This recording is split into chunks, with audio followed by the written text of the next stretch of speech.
Hey guys, it turns out that they let us do this again. So, Beers with Mates is back. We've got a very exciting guest today, or a couple of guests all the way from Denmark, which I believe is in Europe. Can you confirm that, Josh? I believe it's slightly southeast of the previous people that we did Beers with Mates with. Southeast-ish. Ish. So, look, Beers with Mates is a chance for,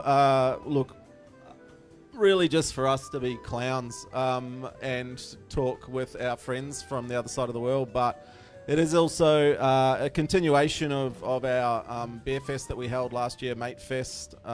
Mate Fest, with the whole situation going on at the moment, is probably not likely to happen this year. But we thought we just should bring the Beer Fest to your living room. So we've got our friends from all over the world coming to chat with Josh and I on the couch and share some of their beers and their story, and just have a bit of banter, really.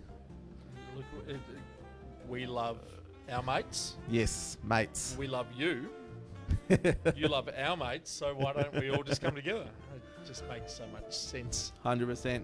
All right, so just whoever's watching, and I'm not going to look at the audience numbers because it'll probably make me sad, but Dave says anything below 10,000 is a fail. I have very high hopes for this show. Whoever's out there watching, just tell us where you're from. If you have any questions for our guests, shoot them through. If you have any questions for us, compliments, we accept compliments, such as nice hat, Josh. It's a beanie. It is a beanie, yes. Or sweet pins. Sweet pins to you. Nice bauble on your head.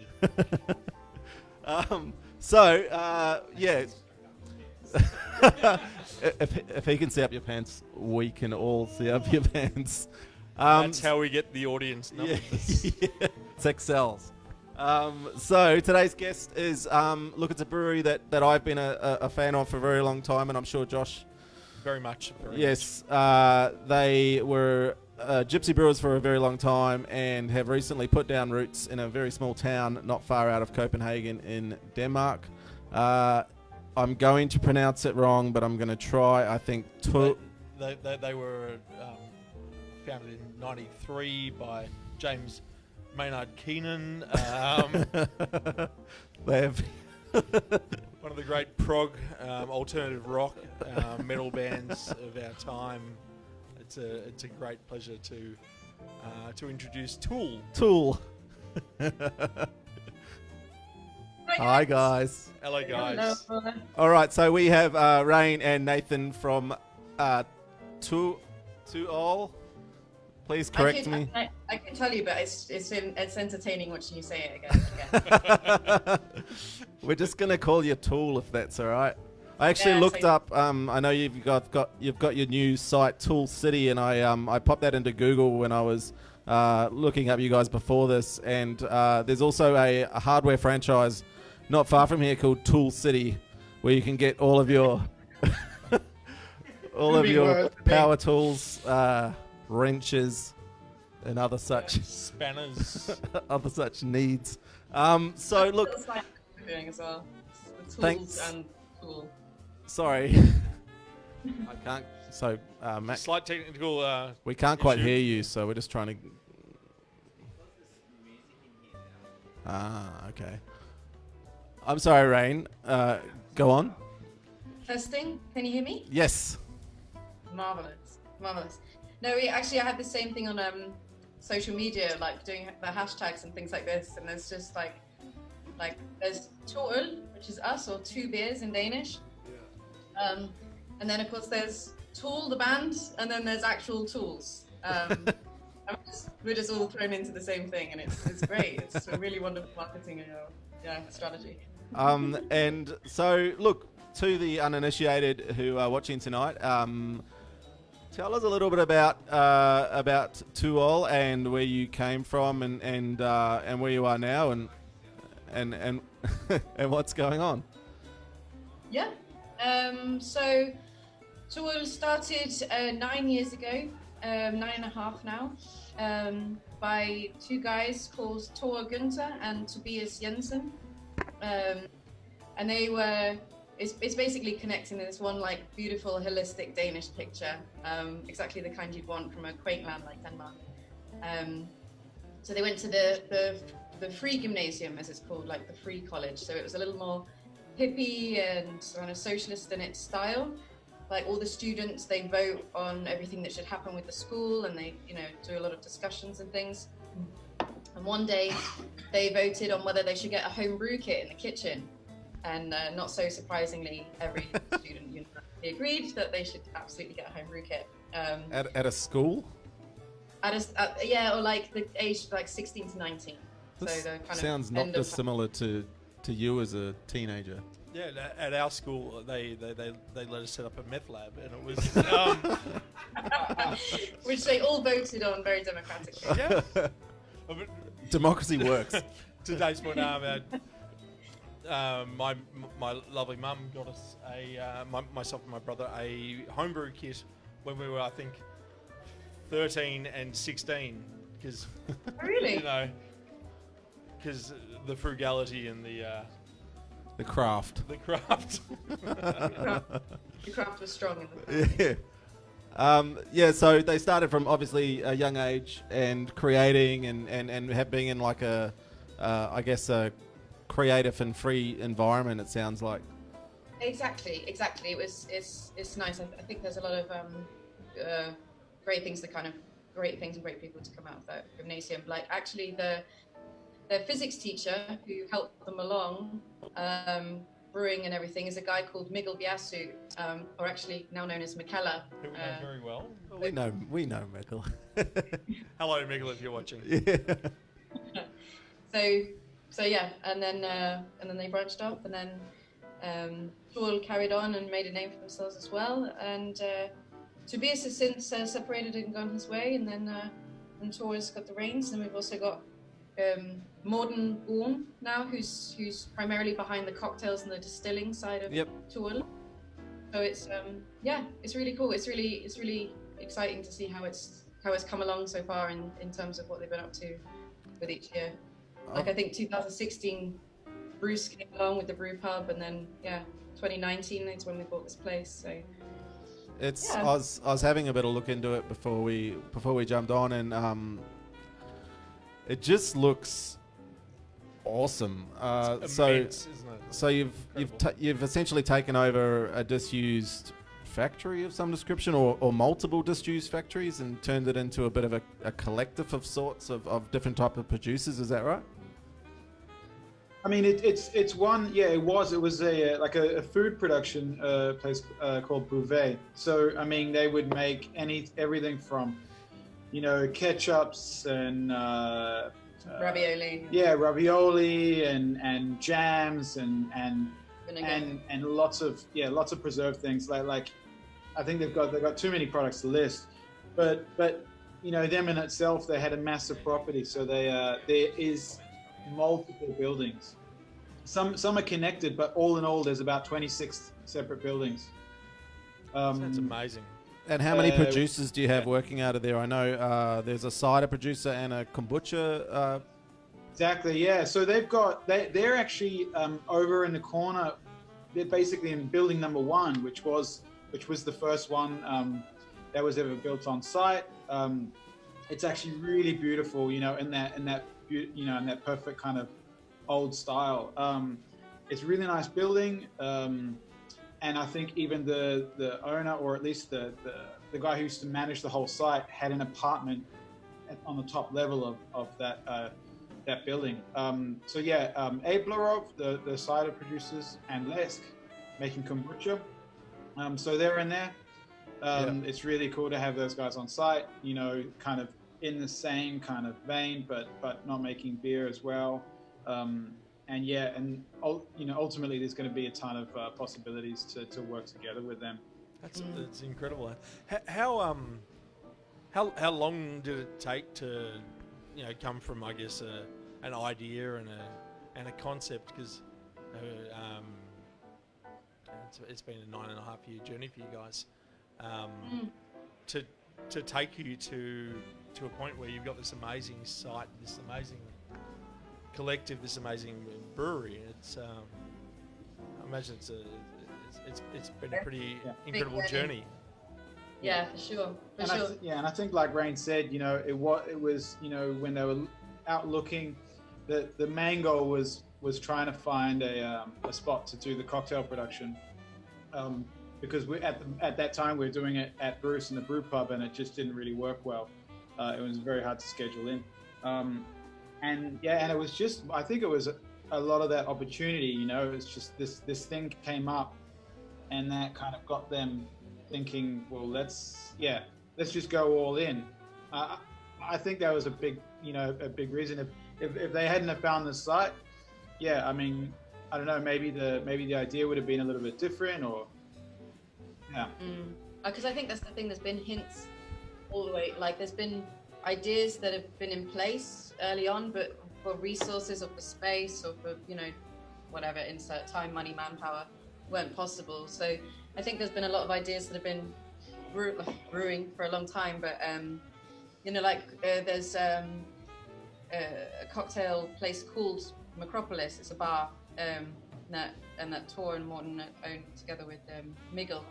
And in that place, Morton was kind of like in his domain, trying to figure out how, if it was possible even to make the equivalent of a shaken Negroni or a poured Negroni on tap and things like this. And this kind of started the whole. This was like the brainchild of Macropolis Cocktails as a brand, but it took a long time to kind of get on the ground. Like, Bruce was another step in doing that, but as Nathan said, then space became a problem, and on the brewing schedule. And then and craft drinks, sodas, or moving beyond beer and creating more craft beverages. Again, like Bruce, I think, was somewhere that they really wanted to test out these ideas, but again, space was an option. So I think it's only it's not so much the ideas kind of came late, it's more just the resources and the space has only just now been possible to have. Do you think that having the space is inspiring new ideas that weren't there before, like where you've got this essentially this huge blank canvas, and I know a lot of what I was looking at before were talking to you. They were talking about the articles I was reading were talking about the local producers, so local wheat farmers, local fruit and produce and stuff like that, and then so you have access to all this amazing produce, and then you have this massive space. Do you find that there's new ideas coming out that weren't there before from the fact that there's the space and opportunity to do it? Definitely. Yeah, I mean, definitely. And I think every other week, someone gets an idea about what could be possible. And to be honest, like at the beginning, before I started like building anything, I mean, there were a ton of ideas, and it was a very exciting time trying to think, okay, we could do this, we could do that. Of course, when it all boils down, there are a lot of things that take priority. So there are all these things that went in first. Obviously the cocktail setup went in pretty quickly, and then when the order was in for the Braucon kit, the whole brew kit, which was obviously an immense build. So I think it was about 9 months of building before they came to start installing. It was about a year all up, from ordering to being ready to use. So time-wise, I mean, everything's kind of slotting in when it's most necessary, but there's tons of ideas, and even at that stage 3 where the distillery is up and running, it's then, okay, now that we've got the distillery, what can we do within that, so that's the other thing. It is kind of endless, but there are some structural things that I think, we kind of put in place, and then we get to live out our fantasies after that, I guess. But I think that's in the main scheme of things in terms of like the production on the stuff, but even just small things of being open to like the tiny things that might branch off into whatever else. Like the 2 barrels you've got going right now with Christian, who's the or formerly head chef of Bruce, but part owner. Yep. And it's just there was just opportunity to take 2 barrels aside and then see what we could do, like, or Nathan and Christian and play around and experiment with vinegar.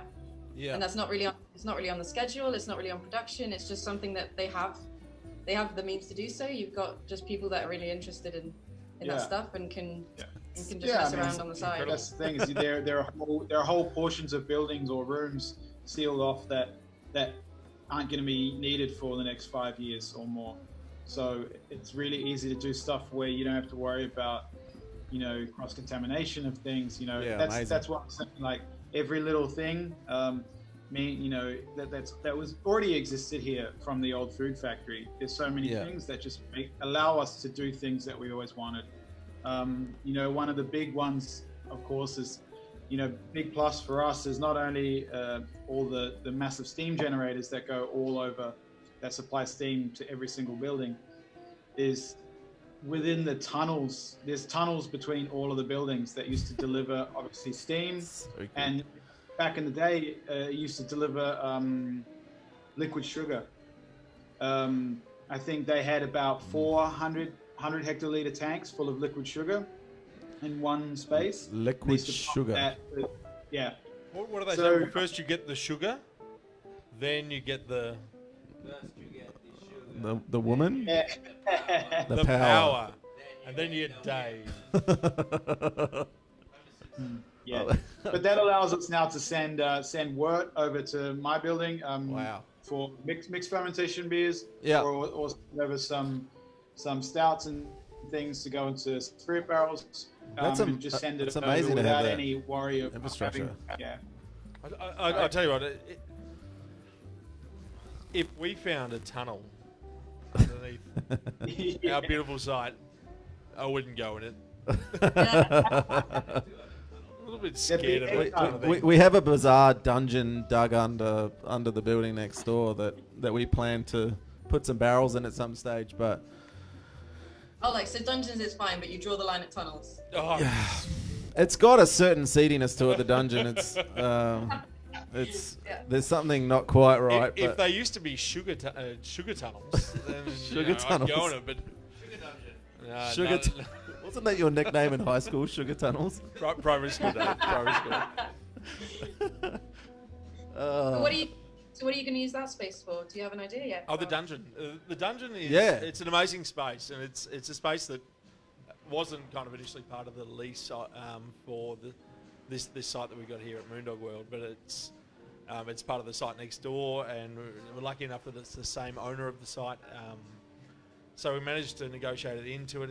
It's about 1,500 to 1,800 square meters of literally just not tunnel. You got tunnel. It's like a cellar. It's a cellar. It's just dug into the side of a hill next to a river. Essentially, it's got a big dirt wall. It's about 60 meters wide. Nice ambient temperature all year round of about 16 degrees. It's pretty much built for barrel aging. So look, we've got the opportunity to use that for aging, for photos and the like, and then also it backs onto a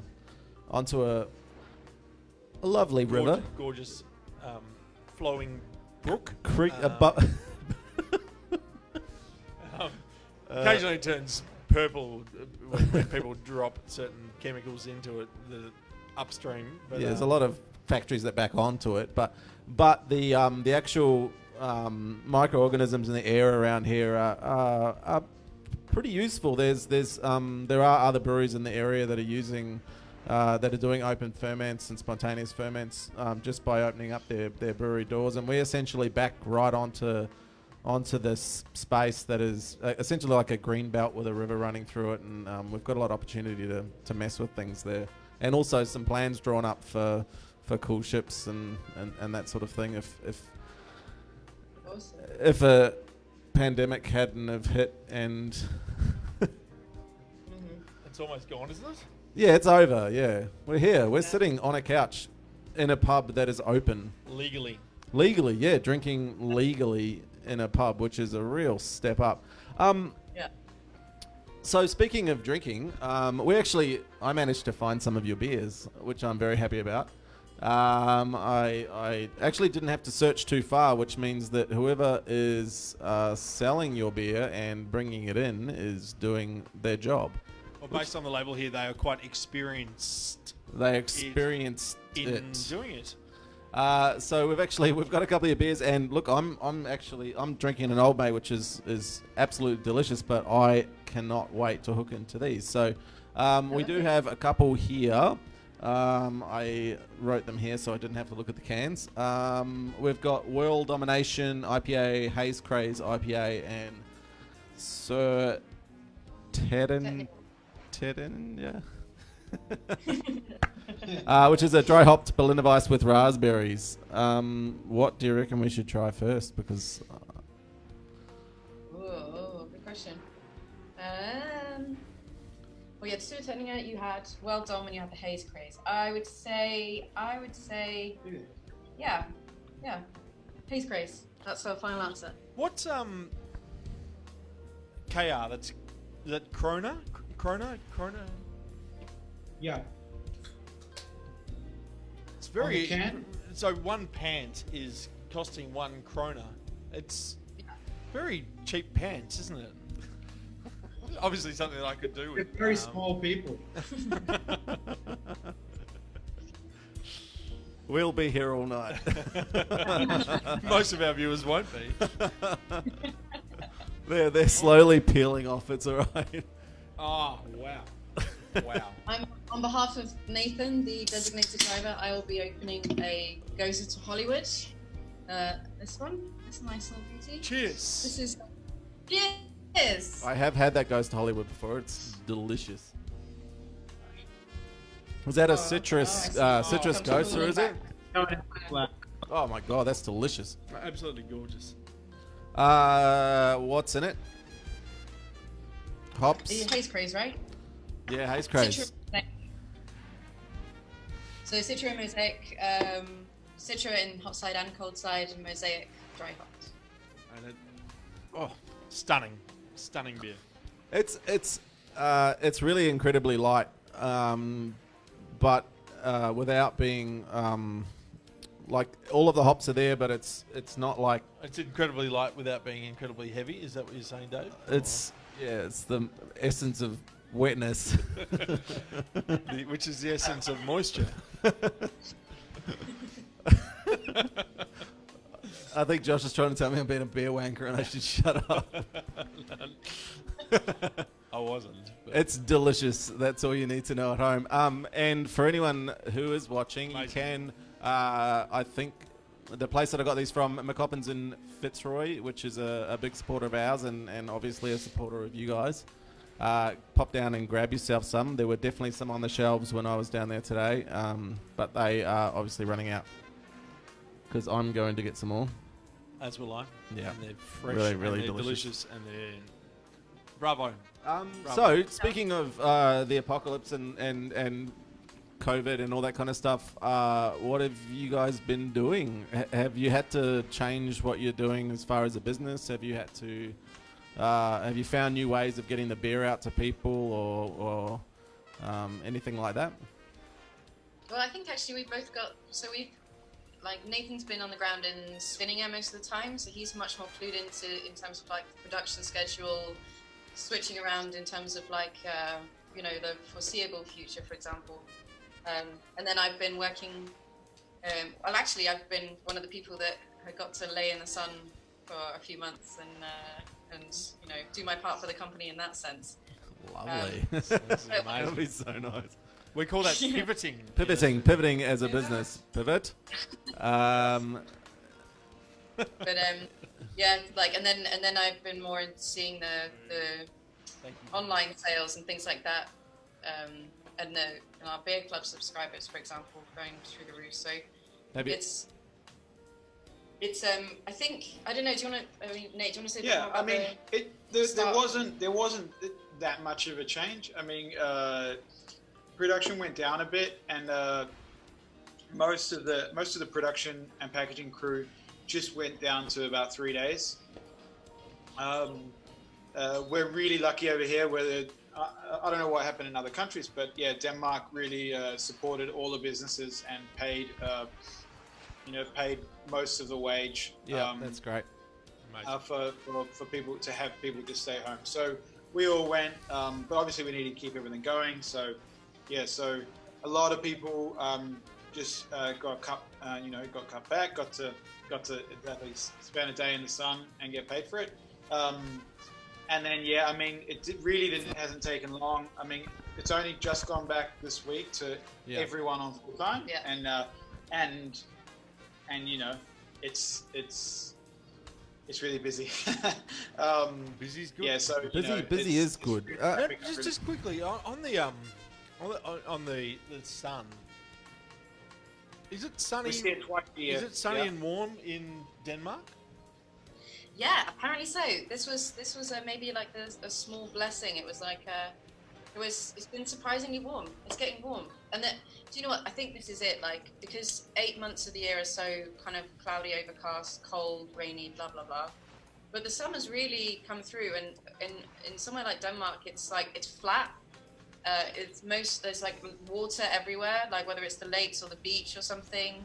There's a lot of like free stuff that's put on in the summer, like outside cinema, where people just go to the big like Royal Park and sit and watch like Big Lebowski or something. And they really do film. Like, if those summer months, those short few summer months weren't beautiful, like, and amazing, and like the reason everyone comes out on their bikes and cycles everywhere and goes by the water with some tinnies or just chills in the park, then the 8 months would be hard, but they're worth it for the Danish summers. One thing that we noticed, I think, when everyone went into lockdown, is we thought that obviously with pubs being shut, that everyone would kind of curb their alcohol consumption. Did you guys find that people sank piss as frequently as they did, like they did in Australia? Like, there didn't seem to be a drop off in people drinking here. Well, certainly not in our particular cohort. I mean, yeah, I've heard a lot of people say that they feel that it had gone up. You know, even people not in the industry, I think their consumption actually went up. Well up. I mean, the online shop went mental, as you can imagine. Yeah, we saw a very similar, a big spike. It was. Same thing. They've been saying the internet's a big thing for a while, haven't they? The internet, it's definitely catching on. Speaking of catching on, this next beer, World Domination, which is a India Pale Ale, certainly very hazy, delicious. What is this a core range product, or is this something that we can get? Is a core range. Is it the first one? It's the first one. It's the first one we ever brewed. The first IPA we brewed, coming from Svinninge. This was like the debut beer, basically. And it's, I mean, like, for example, with the haze craze, I would say it's like the haze craze still stays much more on the bitterness. Yeah. Well Done, I think, is more of the classic hazy East Coast, where it's very much. Yeah. It's Citra Cryo and Simcoe. Yep. Was it 6.2, I think, isn't it? And then and actually we've been experimenting with adding Eldorado in that one as well, and seeing what that does. But that's the first beer to come out of Svinninge, so we're all very excited for that. And then and it's also part of the core range, so we try and have that one available at all times, basically. So good. All right, so look, we've been chatting for about half an hour, and I'm very conscious of the fact that you guys are in the middle of your work day, and we don't want to keep you all day. We're going to try. I do. But I mean, we could literally sit here. Wait, do you have anything to do? No, we just sit around waiting for this stuff. We've been cracking open beers in this room, and then it was just great that you video called us, really. I'm very conscious of not keeping you guys all day. But also, I'm going to put this away. Put it away, yeah. No, like. Put it away. No, away. I did want to hear a little bit about your guys' cocktails, because I know you started talking about before. So you've set up it's a collaboration with a cocktail bar, or is it part of the company already, the cocktail bar, or? Part of the company. Yeah. So it was kind of while like Morden was like behind the bar when the bar first started. I was kind of experimenting, but it's still him and Tor's love child, and they created the cocktail recipes themselves with the idea in mind to have eventually the company Macropolis Cocktails. Yeah. Comes under the umbrella of Tool, but it's its own separate. They project. look delicious. Acropolis? Macropolis. Yeah. Do you know Acropolis now? No. Other than what I know that. Oh wait. Oh no. Is that the terrible like? It was like an 80s, early 90s sitcom type thing, wasn't it? Acropolis now. Yeah. It was. Acropolis Now was an Australian television sitcom set in a fictional Greek cafe called the Acropolis Cafe in Melbourne that ran for 63 episodes, broadcast. I'm sitting here with a guy from New Zealand and some people halfway around I'd like the to world, welcome everybody to Josh Takes a Trip Down Memory Lane TV.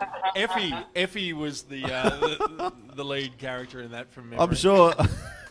And she made a hell of a Negroni. That's all I can remember. All right, so... oh, we have a question. Who's us? Oh, will we be doing a collaboration this year? Now, Well, I hope so.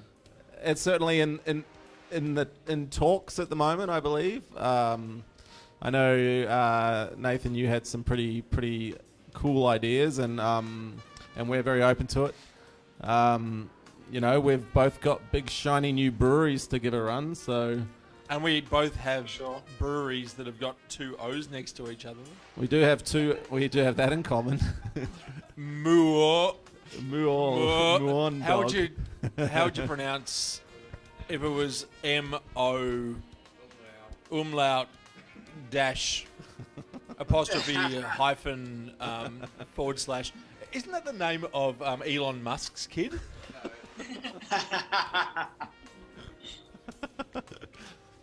I'll be here every Thursday. Yeah, but it could be awesome. I think, there's some cool ideas throwing around. So to answer the question of the person that asked that, whoever that is, probably maybe. And we obviously, this is the first time I've met both of you. I did find out that Nathan, you grew up about a half an hour drive from where I grew up, which is weird. We know you're in New Zealand. in New Zealand. Yes. Yeah. Yeah, Pretty much anywhere in New Zealand. Although weirdly, Hamilton. I've never met you before, which is strange for meeting a Kiwi that I haven't met before. Yeah, exactly.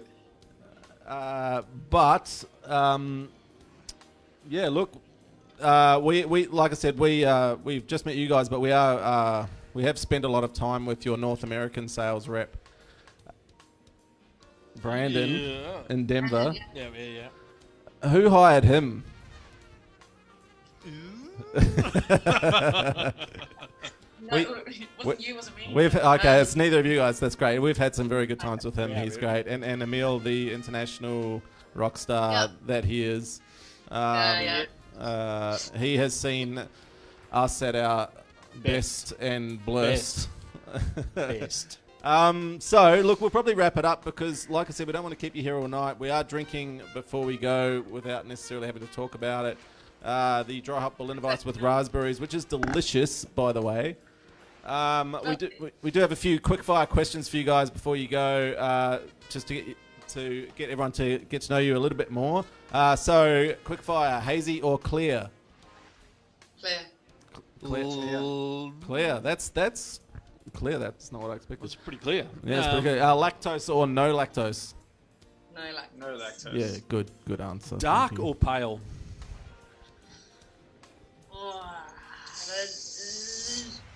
Pale. Dogs or cats? Dogs. Well done. Yeah, Correct. Actually, if Linda could have made it, then there would have been a fight. Should breweries have lagoons in them or not? Where possible, of course. Yeah, but either next to the dungeon or on top of the tunnel. Yeah. Correct, and both correct. Correct. Who would play you in the movie of your life?